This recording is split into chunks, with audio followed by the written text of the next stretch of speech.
Abençoados e abençoadas, graça e paz. Hoje, terça-feira, dia 26 de setembro, às 21 horas, eu estou aqui para mais uma pérola da graça de Deus.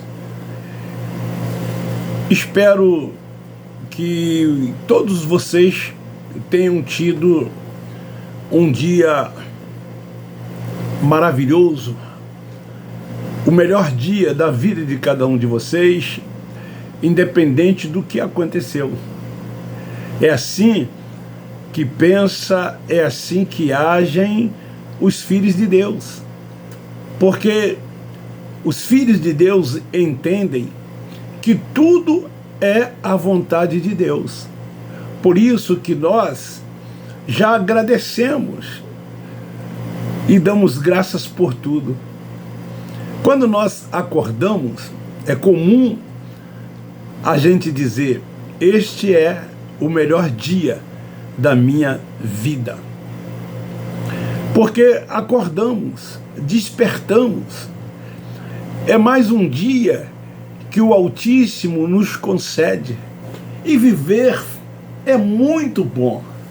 É muito bom viver. O tema de hoje está fundamentado na epístola de Paulo aos Coríntios, a primeira epístola, capítulo 3, o versículo 16, que diz assim: não sabeis vós que sois santuários de Deus e que o Espírito de Deus habita em vós? E também Atos dos Apóstolos, capítulo 7, versículo 48, que diz assim: o Altíssimo não habita em templo feito pelas mãos dos homens.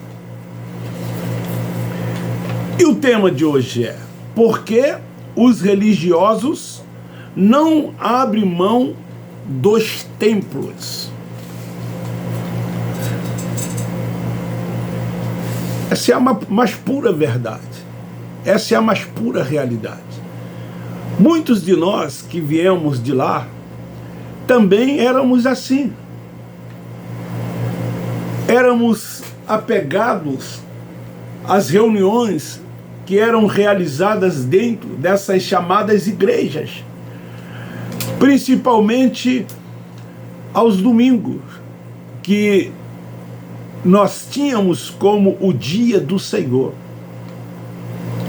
E muitos de nós passávamos o dia todo dentro do templo.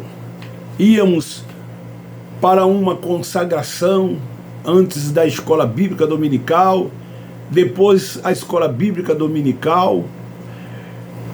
Muitas das vezes participávamos de atividades na parte da tarde, como evangelização, como ensaio, e à noite o culto público, que era assim chamado por eles e por alguns outros, de louvor e adoração.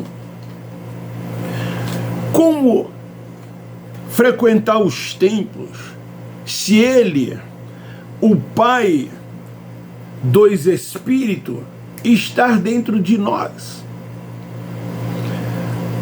Aonde esses lugares que eles chamam de igrejas são templos de Deus, são habitação de Deus, são moradas do Altíssimo, tabernáculo de Deus. Quando o apóstolo Paulo, que recebeu a revelação do Evangelho da graça de Deus, do Cristo ressuscitado, como eu li, ele diz: nós somos o santuário do Deus vivente. É em você que ele habita, é em você que ele faz morada. Sim, nos filhos de Deus. Mas os religiosos fazem do templo físico como casa de Deus. Como eu já disse, tenho dito, É comum eles dizerem assim: eu estou indo para a casa de Deus, eu estou indo para a igreja, eu estou indo buscar a Deus. Mas por que os líderes religiosos, que têm um interesse maior do que a membresia, eles chamam esses lugares de templo, de morada, de habitação, de casa de Deus? Porque é um negócio muito lucrativo para eles. Em cada uma de suas reuniões, quanto maior for o número de frequentadores, maior são as ofertas, os dízimos. Geram receitas. Eles dentro desses lugares possuem títulos. Eles dentro desses lugares, eles têm primazias. Eles são venerados. Eles são aplaudidos. Muitos deles são idolatrados. Os seus liderados os têm como seus ídolos. Os chamam de profetas, de ungidos de Deus. Os chamam de anjo da igreja. Defendem esses homens, dizendo muitas das vezes para o seu outro irmão assim: não toqueis no ungido de Deus. Quando nós aqui falamos desses homens que têm títulos com as suas nomenclaturas, muitos deles dizem que nós estamos tocando nos ungidos de Deus. Tira dízimo e oferta, tira títulos dessas pessoas para ver se eles vão dizer que são pastores, que são bispos, apóstolos, que são homens de Deus, vocacionados para estarem à frente de um rebanho. Tira essas coisas para vocês verem se há interesse em muitos deles para continuar fazendo o que eles fazem. Esses homens desfrutam de bons momentos. Eles são sustentados pelos filhos de Deus. Quando uma vez por mês, depois de um dia trabalhado com muito suor, os seus membros tiram 10% daquilo que ganha, separam e levam ao templo, e muitos deles em um ato de consagração, num dia específico, muitas das vezes no primeiro domingo de Deus, domingo do mês, consagra, aspas, esse dízimo, consagra, aspas, essas ofertas, dizendo que essas pessoas, esses filhos de Deus estão ofertando para Deus, estão dando esse dinheiro para Deus. Mas na verdade, os filhos de Deus estão sendo enganados. Deus não está em templos feitos pelas mãos dos homens. Deus é espírito, Ele é o Pai dos espíritos. Ele é adorado em espírito e em verdade, como está escrito em João capítulo 4, versículo 24.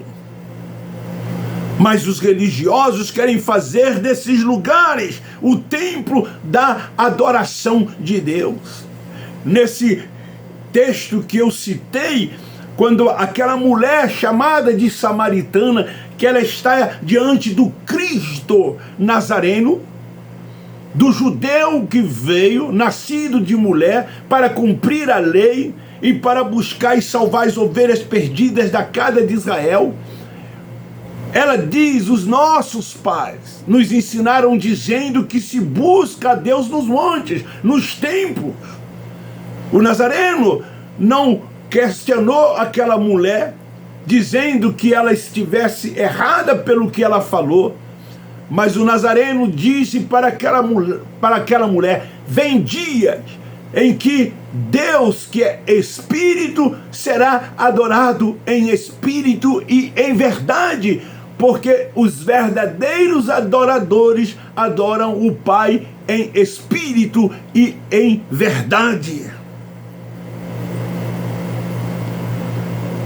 Então eles dizem para os frequentadores desses lugares que é assim que se adora, porque Deus está, o Espírito Santo de Deus está aqui nesta noite.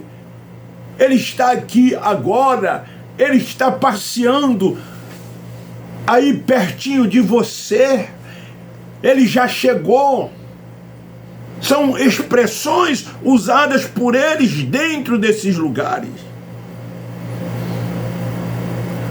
Queridos, sim, os judeus eram frequentadores do templo de Jerusalém. Era uma das 613 leis do Torá frequentar o templo.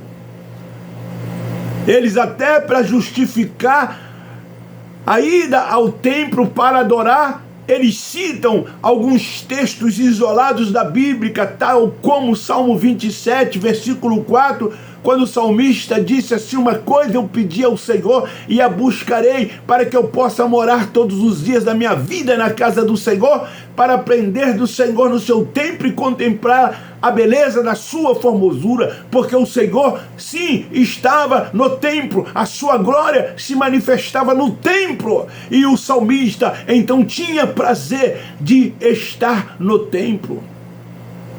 Citam quando no Salmo 23, ele diz: certamente que a bondade e a misericórdia me seguirão todos os dias da minha vida, e habitarei na casa do Senhor por longos dias.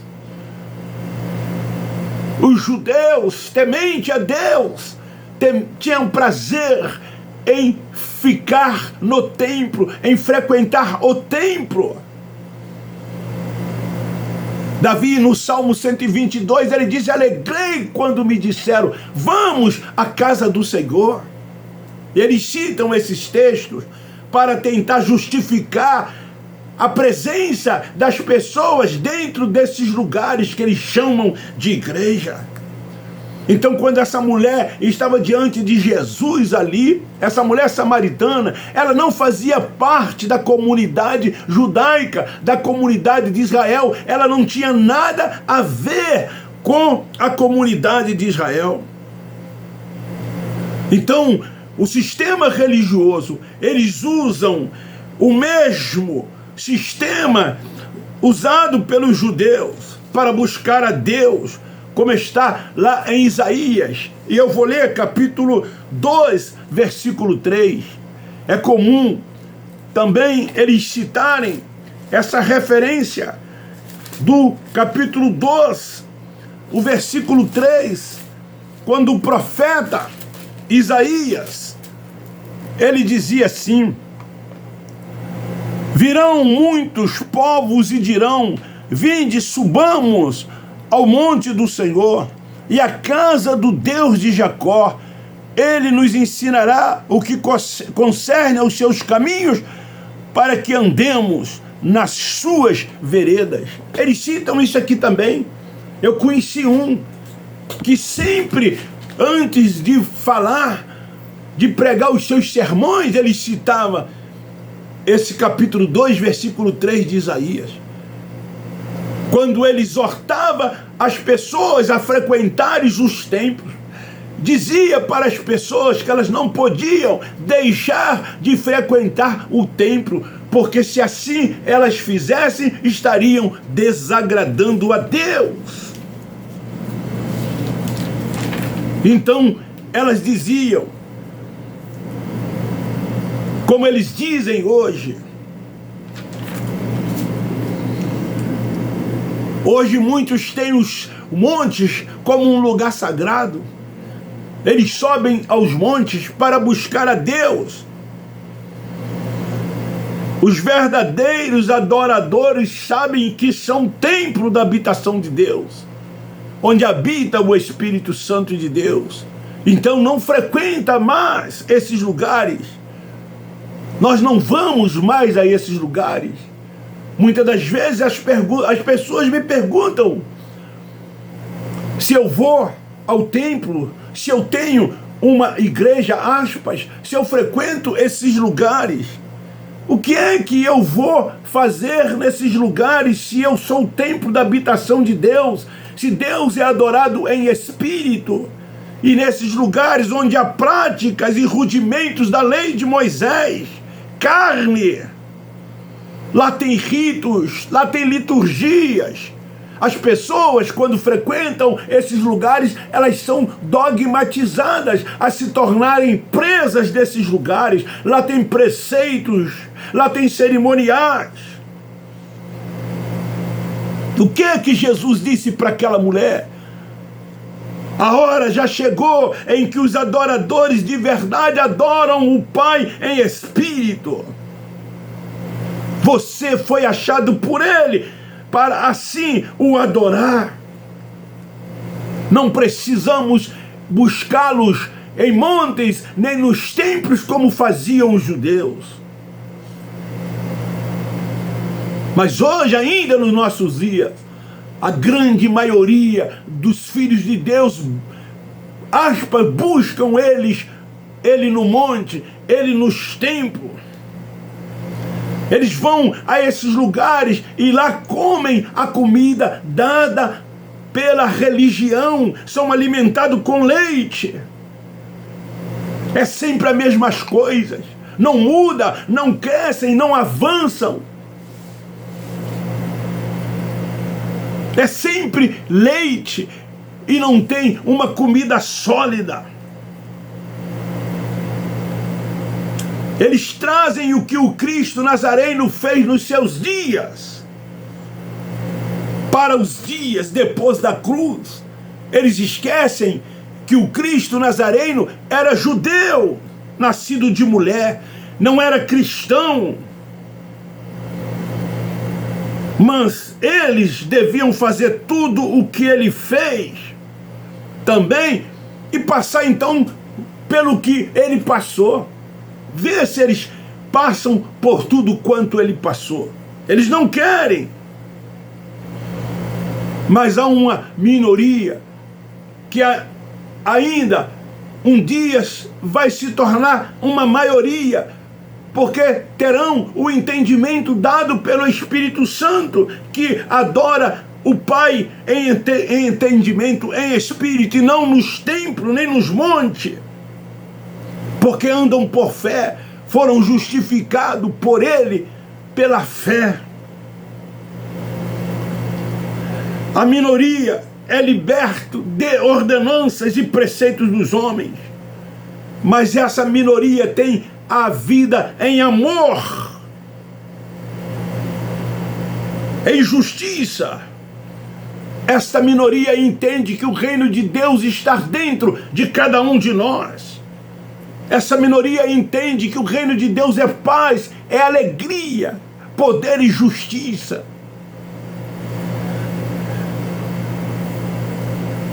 Eu quero então me dirigir aos nossos irmãos que ainda estão presos nessas sinagogas, que ainda frequentam esses lugares. Vocês estão sendo enganados. Lá vocês são guiados por cegos. Vocês são aprisionados. Os fardos, os jugos estão sobre cada um de vocês. Eu quero te dizer, Deus não está nos templos. Deus não se limita a um espaço físico.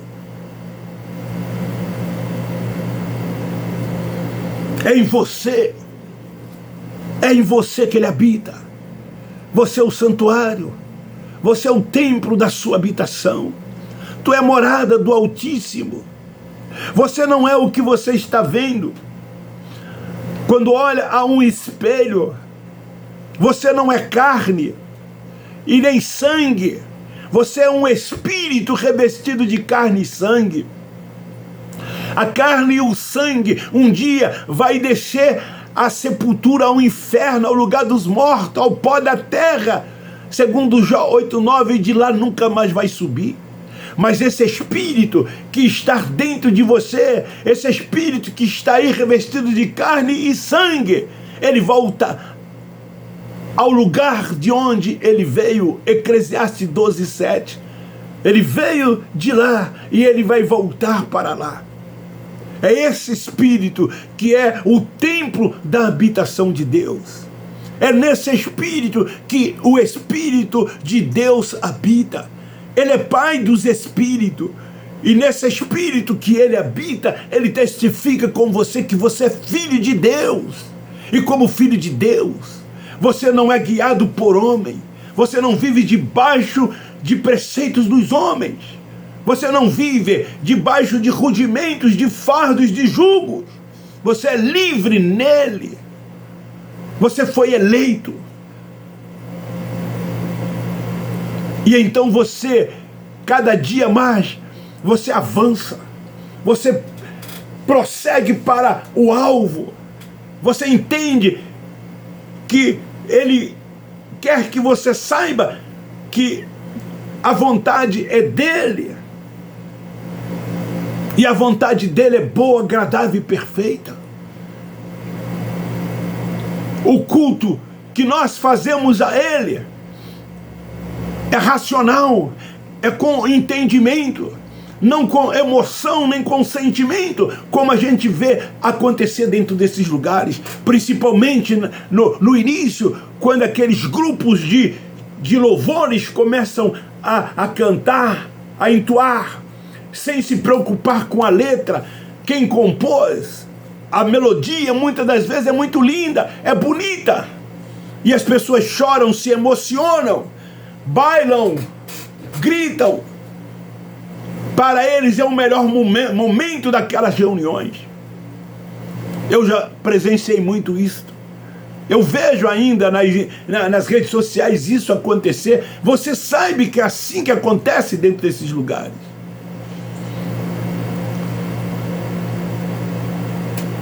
Queridos, fica aí esta palavra. Divulgue, compartilhe. Nós amamos os filhos de Deus que ainda lá estão. São nossos irmãos. Nós queremos que eles vivam essa liberdade que nós hoje vivemos nele. Que eles tenham também esse entendimento que nós temos. E passem a viver sem sentimento de culpa algum. Nada lhes acuse. É isso que nós queremos. Por isso que eu sempre peço, divulgue, compartilhe. Quem não é inscrito, se inscreva. Nós amamos essas pessoas. Eles são nossos irmãos. É por isso que eu termino sempre dizendo, nós da graça de Deus amamos vocês. Vocês não sabem o quanto nós o amamos. É por isso que nós combatemos o sistema doutrinal. Não vocês, mas o sistema doutrinal que é perverso, cruel e mau, que apreende as pessoas dentro desses lugares e que chamam esses espaços físicos de casa de Deus, de templo da habitação de Deus, de morada do Altíssimo. Isso é uma mentira, isso é um engano, é um engodo, porque esses homens têm seus interesses e suas conveniências. Eles querem, é isso aqui, ó, é o seu dinheiro, é se enriquecerem cada vez mais, é viver em mordomias, enquanto muitas das vezes você vive em dificuldade. Quando você é abençoado por algo, aí eles dizem, é porque você frequenta o templo, é porque você é dizimista, é porque você é ofertante. E tantos quantos lá estão, que não são, que não vivem aquilo que eles vivem. Mas eles então impõem medo a essas pessoas. Usam a figura do gafanhoto, o devorador. Diz que o diabo vai fazer ruína na vida dessas pessoas. E elas têm medo. Porque 3 pilares, dentre muitos pilares, que existem dentro desses lugares de inferno: Satanás e devorador, que é ligado ao dinheiro, à oferta. Essas coisas prendem as pessoas dentro desses lugares. Elas têm medo. Elas têm medo porque não conhecem o Pai, não têm intimidade com o Pai, não têm o entendimento, a mente ativada. Vivem subjugadas. São fardos colocados por eles sobre essas pessoas. E elas têm medo de romper. Têm medo de romper. Porque as mentes estão cauterizadas. Elas acham que elas são salvas na carne, consagrando, santificando isso que aqui está. Quando, na verdade, se as pessoas entenderem essa mensagem, que elas são espirituais, que elas não são carnais, elas não vivem mais nessas práticas e nem tão pouco preocupando com essas coisas. Porque fazem o quê? Tão somente a vontade de Deus. Nada lhes acusa, como eu já disse. Não tem sentimento de culpa algum. A consciência está sempre tranquila. Por isso que nós pregamos com autoridade, sem medo de ser chamado de herege, de ser chamado de falso profeta, de anticristo, do que eles quiserem nos chamar. Nós não estamos nem aí se somos desigrejados, se somos desviados. Somos guiados e dirigidos pelo Espírito Santo. Sim, nós temos essa consciência. Beijo no seu coração, um forte abraço. Muito obrigado.